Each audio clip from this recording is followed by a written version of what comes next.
성도 여러분 안녕하십니까? 2026년 2월 11일 수요 새벽 말씀 함께 나누겠습니다. 함께 나누실 하나님 말씀은 요한복음 4장 27절에서 42절까지입니다. 본문은 그리스도를 만난 사마리아 여인의 증거에 대해서 기록하고 있습니다.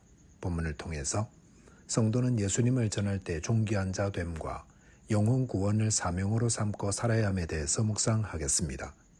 첫째 묵상할 내용은 예수님을 전할 때 존귀한 자 된다는 것입니다.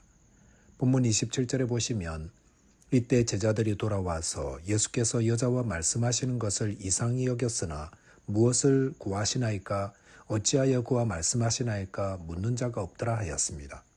여기 보면 동네에서 먹을 것을 사가지고 온 제자들은 이상한 장면을 목격하게 되었습니다. 그것은 예수님께서 사마리아 여인과 말씀하고 계셨던 것입니다. 유대인의 전통에 따르면 랍비가 여자들과 공적으로 대화를 나누거나 가르치는 것을 금지하고 있습니다. 어떤 랍비의 계율에서는 길거리에서는 어떤 여자와도 얘기해서는 안 되며 설령 자기 아내라 할지라도 안 된다고 가르치고 있습니다. 이것은 당시 사회가 권위주의적이며 여성 차별적인 전통을 가지고 있었음을 말해줍니다. 그런데 불과 얼마 전까지만 해도 한국 사회에도 유교 전통을 따라서 여성은 차별받아 왔었습니다. 하지만 예수님은 그런 전통에 규제받으시는 분이 아니시기에 사마리아 여인과 영생에 대한 대화를 나누고 계셨던 것입니다. 그런데 그 결과는 어떻습니까? 본문 28, 29, 30절에 보시면 여자가 물동이를 버려두고 동네로 들어가서 사람들에게 이르되 내가 행한 모든 일을 내게 말한 사람을 와서 보라. 이는 그리스도가 아니냐 하니 그들이 동네에서 나와 예수께로 오더라 하였습니다. 예수님이 메시아이심을 알게 된 사마리아 여인은 물동이를 버려두고 동네로 들어가서 사람들에게 자신이 만난 예수님이 그리스도라는 사실을 알려 동네 사람들이 예수님께로 나오게 하였습니다. 본문 39절 보면 여자의 말이 내가 행한 모든 것을 그가 내게 말하였다 증언하므로 그 동네 중에 많은 사마리아인이 예수를 믿은지라 하였습니다. 이 사마리아 여인의 증언으로 그 동네 중에 많은 사마리아인이 예수를 믿었습니다. 주님께서 한 영혼 구원하는 것을 얼마나 귀하게 보십니까? 누가복음 15장 7절에 보시면 이와 같이 죄인 한 사람이 회개하면 하늘에서는 회개할 것 없는 의인 99으로 말미암아 기뻐하는 것보다 더하리라 하였습니다.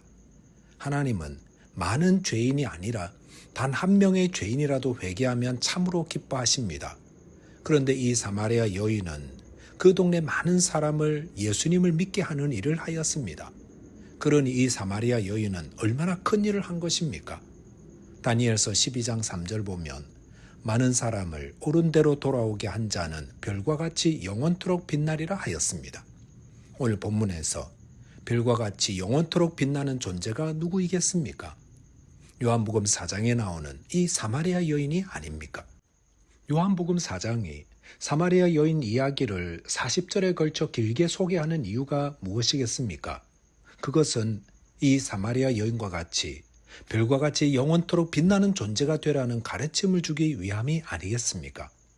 하나님께서 하늘의 별과 같이 존귀하게 한 사람은 당시 사회에서 존경받고 높임받던 자들이 아니었습니다.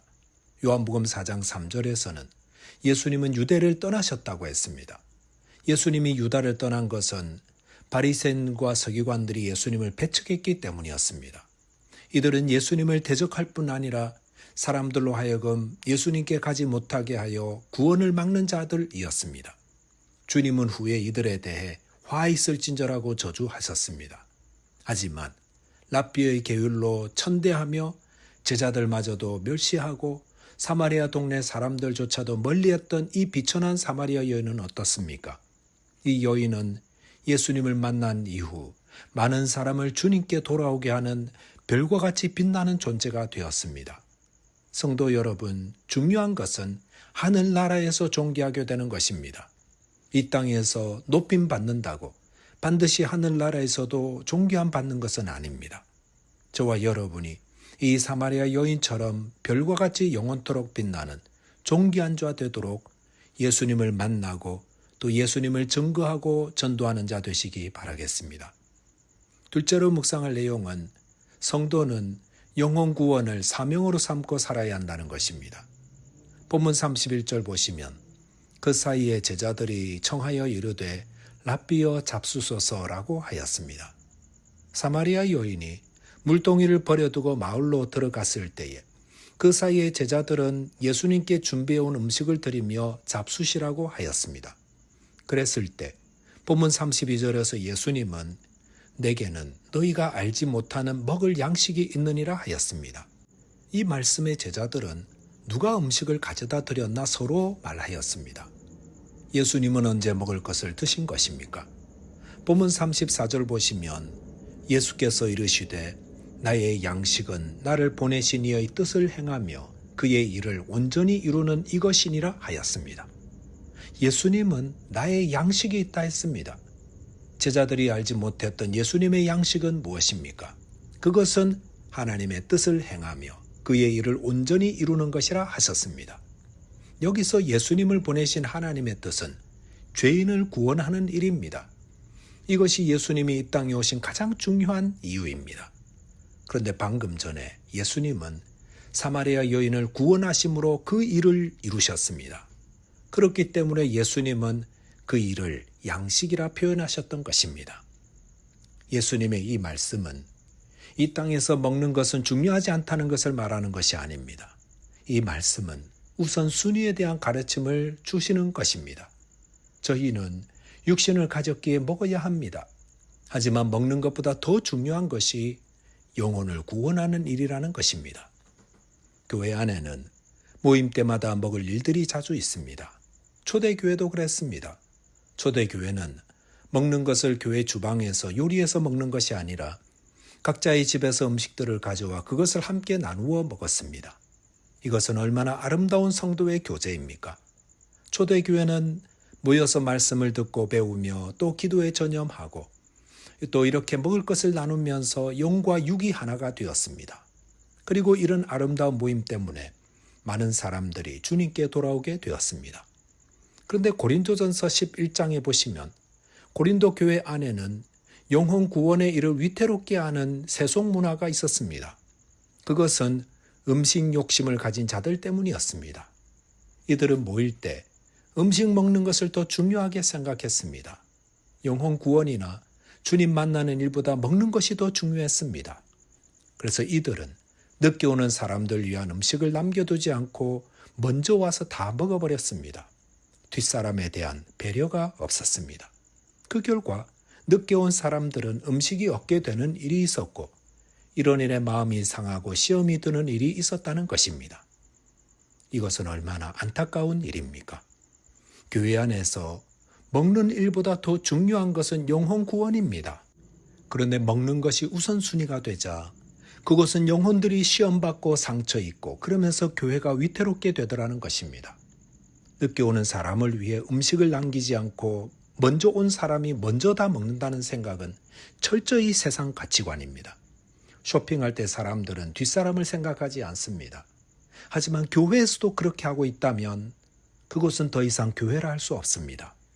그렇기 때문에 바울사도는 고린도전서 11장 33절에서 그런즉 내 형제들아 먹으러 모일 때 서로 기다리라 하였습니다. 교회는 먹는 것보다 영혼 구원이 먼저인 곳입니다.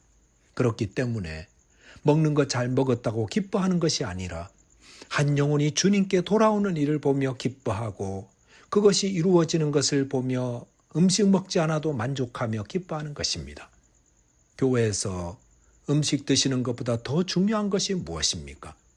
그것은 믿음 약한 자를 돌보아 그 영혼을 세워주는 일입니다. 유학생들, 청년들 음식 챙겨주는 것이 왜 교회가 하는 중요한 일이 됩니까? 교회에서 챙겨준 그 작은 음식에 이 청년들의 마음이 열리고 그들의 일생을 주님을 위해 사는 구원 얻은 백성으로 헌신하기 때문입니다. 사탄은 지금도 사명보다 자기 배 불리울 떡 만들어 먹을 기회를 잡으라고 유혹합니다. 그러므로 주님 주신 사명 잊어버리지 말아야 합니다. 성도가 먼저 그의 나라와 그의 의를 위해 살면 하나님이 먹고 마시는 것은 다 책임져 주십니다. 저와 여러분이 예수님을 본받아 영혼 구원을 사명으로 삼고 사는 자 되시기 바라겠습니다. 기도하겠습니다. 하나님 아버지, 주님께서 영혼 구원의 사명을 위해 살았듯 저희도 복음을 전하는 자 되게 해 주옵소서. 그리하여 주님께서 존귀하게 여기시는 별과 같이 빛나는 자 되게 해 주옵소서. 예수 그리스도 이름으로 기도하옵나이다. 아멘. 오늘도 믿음 안에서 승리하는 하루 되시기 바라겠습니다. 감사합니다.